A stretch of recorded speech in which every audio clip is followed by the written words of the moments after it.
Alright, welcome back. So in the last video, we were talking a little bit more about the overall process of analyzing ANOVA results, right? That's all we're doing. We're just analyzing. We're not going to be doing any math for this. One, because it's stupid, it's annoying, not worth it, right? The interpretation is much more important. So let's just get into this, and you can kind of see what it may or may not be like on the test. Hint, hint, wink, wink. So yeah, let's do it. Okay, so Consumer Reports, so that's like a magazine, surveyed the top 9 largest banks in 6 cities: Atlanta, Chicago, Houston, Memphis, New York, Philadelphia, and reported their average annual interest rates for new car loans. Okay, determine which cities are statistically significantly different. Good Lord. Different from one another based on the following ANOVA output. Okay, so before we do that, let's figure out what is our outcome. What's the thing that we're measuring? Well, we are measuring the average annual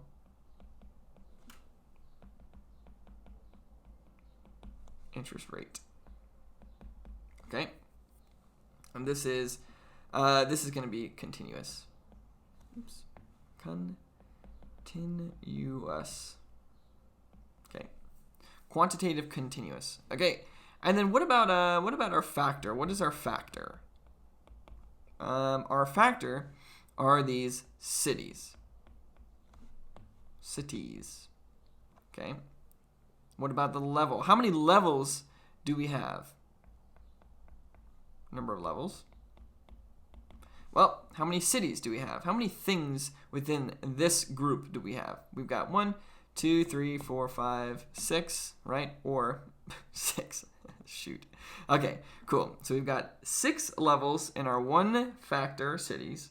And the thing that we're measuring, the thing that we want to see is different between these 6 cities is the average annual interest rate, right? Or just these interest rates here. Okay. Cool. So the first thing that we're going to do is we're going to, let me make sure I get this right. Yeah, we're going to look at some box plots, right? Kind of following that overall flow. Okay, so let's see. Well, we've got the interest rate here. Actually, I guess that is correct. That is cost. Regardless, right? We got the interest rates here on new car loans, right? And we've got it for each one of these cities, right? So already, how many outliers do we see? Total outliers. We've got one. Let's see. Well, let's recall that when we're making box plots, we denote outliers as dots, right? So we've got two outliers, right? We've got one right here and one right here. One in Philadelphia and one in Chicago. Now, what else do we see? Well, we see here that most of these things have a fairly even spread. Chicago is fairly evenly spread. Memphis is super large, right? But pretty symmetric around the median here as far as the quantiles go. The quartiles. Same thing with New York-ish. But we've got Atlanta here. Let's take a little note. That the median, that bar here, is the same as the quartile 1, right? So essentially, we've got this flipped around just a little bit, but the good example here is this is the min, this is the quartile 1, this is the median, quartile 3, and then the max, and then an outlier, right? So that's still, the general anatomy of a box plot is still the same. We just got it flipped around a little bit. But that's okay. Notice here that the median is the same value as Q1, right? So this distribution of things is going to be a little bit funky, and that's okay. Same story here, but the median and Q3 are the same value. That's not a problem. That's just something that we've got to kind of remember when we're doing this, right? And the funkiest thing here is, I think, Philadelphia in general. First off, Philadelphia has no calculated max. It only has this outlier here, right? And the median and Q3 are the same. The median and Q1 here are the same. And the max and Q3 here are right around the same value too, right? So that's like this is gonna, I think this is gonna be our culprit here, right? Philadelphia's interest rates are way lower, right? In almost every sense of the word, or regardless of what we look at, is way lower than all of the other ones, right? There might be something else going on in here, like Chicago might be statistically significantly different than New York, but we are not able to really see that totally clearly yet. Even here, this might surprise us, right? So let's take a look at the overall distribution instead. Yeah, let's do this side by side. Let's describe sort of what's going on. Small sample sizes, so kind of clunky with these histograms, but we've got a fairly normal distribution here. Maybe something that's a little bit right skewed there. This is pretty normal. Houston is pretty normally distributed. Memphis, good lord, Memphis is like perfectly normally distributed. That is so cute. New York, I don't know, kind of clunky here, but maybe left skewed. Philadelphia for sure though is right skewed. Right? We definitely see that, right? So that's we see these things, right, pretty reflected pretty well, I think, across these two different things, right? So we get the shape over here, we get the behavior over here, right? So same stuff that we've always been working with, except it's done for you, which is great. So you just gotta look at this with a fine tooth comb situation. Okay, here we are. So we've gotten our, we'll go all the way back here, right? We're now putting this, how does city affect average annual interest rate? How does this factor contribute to the outcome? Or we can also kind of look at it as, how are these cities different, right? So we put in that into the computer and it spits out the following. We've got the location here, so this represents those 6 different places. We see that because the degrees of freedom is the number of groups minus 1, right? And then we've got sort of the error component here. We ignore this, kind of that, and then we really only care about this. Very cool, right? Very cool. Okay, so what's our p-value? Our p-value? Oh no. Okay, hopefully that's not too loud. God, my freaking landlord. Jeez. Okay, our p-value is 0.0012, we'll say. Okay. Brad. Jeez. All right. Sorry, y'all. So sorry. Okay, so our p-value here is 0.0012, right?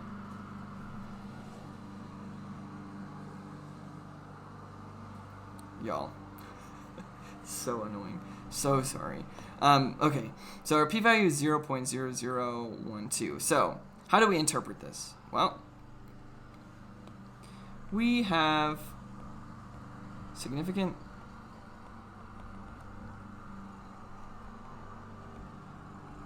evidence that all the cities are, let's see, do not have the same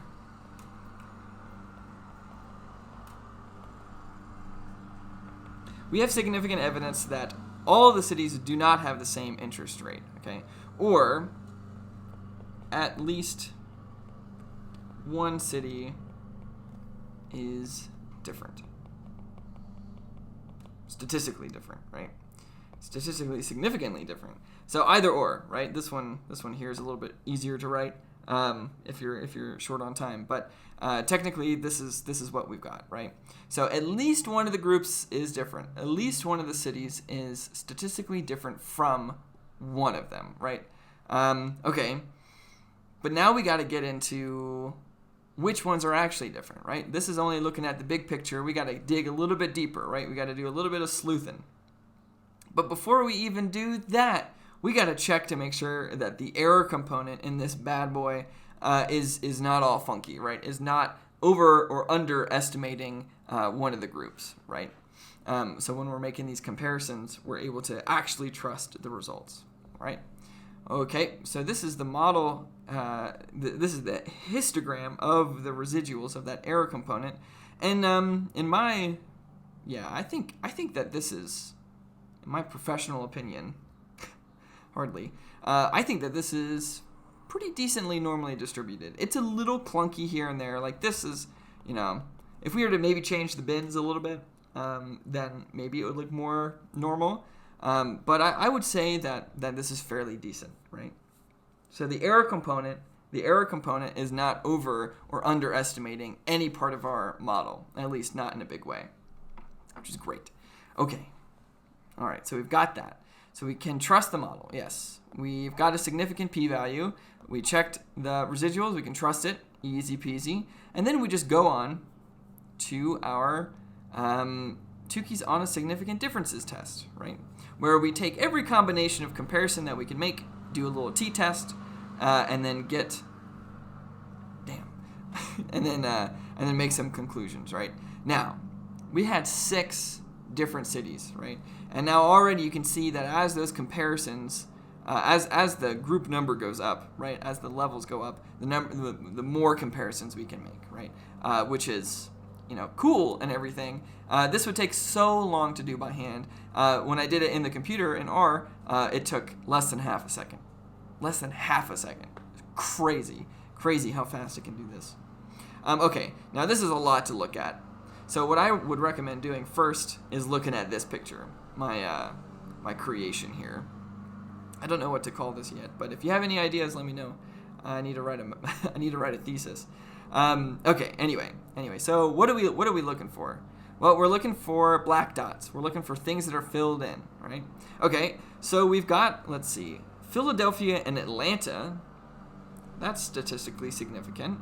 We'll come to the output here in just a little bit. In fact, yeah. Okay. Philadelphia and Houston. Philadelphia and Memphis. And Philadelphia and New York, right?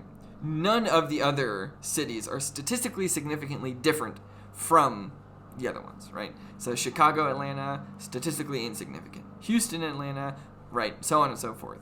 But Philadelphia seems to be sort of the common denominator here. It seems to be the thing that is very consistently statistically significantly different from the other ones, right?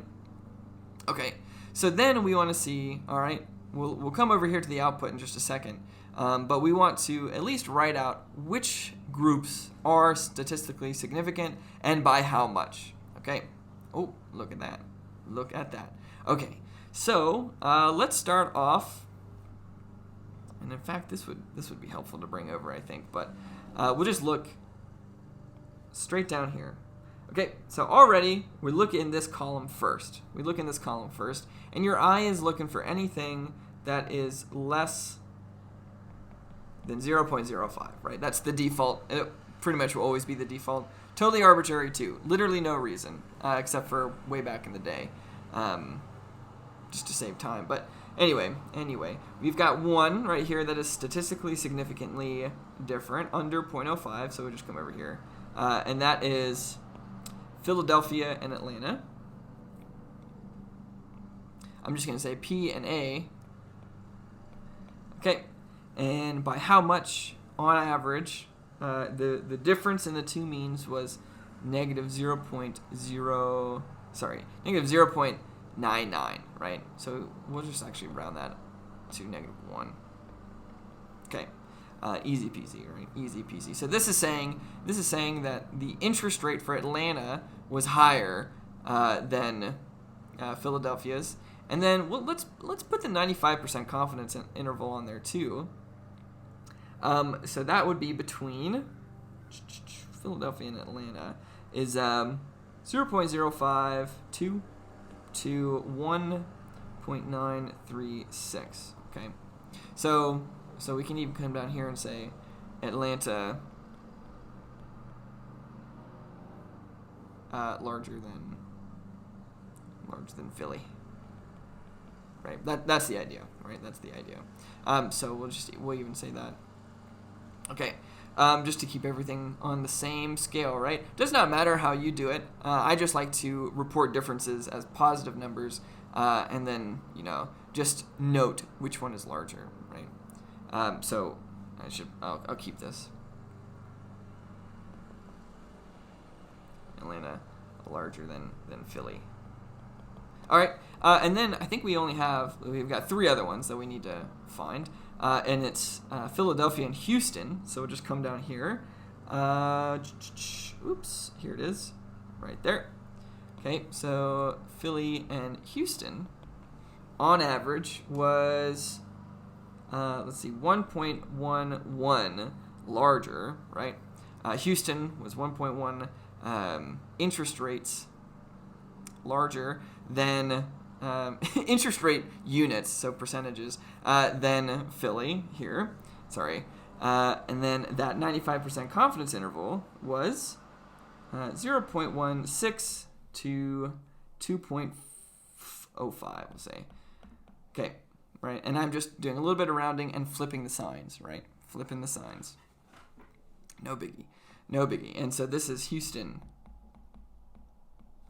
larger than Philly by all this, by these amounts. Okay, so just to kind of bring it all back home for a second, we are 95% confident that the interest rates would be this much different. The difference would be somewhere between these two values for Philadelphia and Houston, right? And for only those 2 cities. And then we'll do it again, right? So we're 95% confident that the difference between interest rates in all of the banks in between Atlanta and Philly would be between these 2 numbers, right? Okay, very cool, very cool. 2 more. So the next one is Philly and Memphis. So come down here. Here it is, Philly and Memphis. Right, this is more or less just kind of finding the right things, right? Just doing a little bit of critical reading, sort of critical thinking. So on average, right, based on these samples, on average, Memphis was 1.04 larger than Philadelphia. And then we can be 95% confident that difference between those 2 cities, if we were to look at all of the banks, would be between 0.012, just leave it at that, 0.01, and 1.99, with Memphis bigger than Philly, right? Just kind of keeping things simple. And the last one was Philly and New York, okay? So it's that very last one there. So Philly and New York, that difference was 1.28, and 95% confident that the difference between all of the cities, if we were to take all of the banks from both of those cities, that population difference would be between 0.34 and 2.23, right? With New York being bigger than Philly. Okay, and that's it. That's the ANOVA world, right? So really it is just kind of following that checklist, doing that process, and then coming down here to the very end and just really filtering through which ones here are above 0.05 and which ones are below, right? And this thing that I've got here is kind of helps with that, right? Makes things a little bit easier to find on this table, right? So we've got significant evidence. Let me come over here. We've got significant evidence that, for instance, the difference between Philadelphia and Atlanta is not 0, right? Or that we have significant evidence that these 2 cities are statistically significant. And we can be 95% confident that the difference between Atlanta and Philadelphia is going to be in between 0.05 interest rate percentages, units, whatever it may be, up to 1.94, right? And that's pretty much that, right? So still all of the same process as t-tests. We just got one extra little step to do, right? But thankfully we don't have to do this many t-tests, right? It does it all for us, which is great. So you just got to come in here, find the difference between the 2 samples, the difference in the means, And then the population estimate is going to be in between these two, right, for the difference. And the p-value there in the last thing, right? Oh, boy. Okay, so this whole process you'll see on the exam, pretty much straightforward, right? Where you're looking at the differences, you're looking at how much the difference is on average, and then find the population, right, difference. You can write it like this too, that's okay. Maybe you might have to come over here, do a little bit of making sure that the residuals are normal. Most likely they will be, at least in this class. You got to find the p-value, do a little bit of an interpretation this way. Maybe, you might be given some plots, and by might, I mean you will be given some plots for you to kind of maybe sort of see, get an initial idea of which ones will be statistically significantly different. And then, you'll probably have to find the outliers, right? Name how many there are, and do a little bit of something like this, right? Where you have to make sure that you're all organized, right? At the very beginning. So, with that, probably do one more, just so you can kind of see a bit more. And then that's that. So, if you got any questions, just let me know. All right. See ya next time.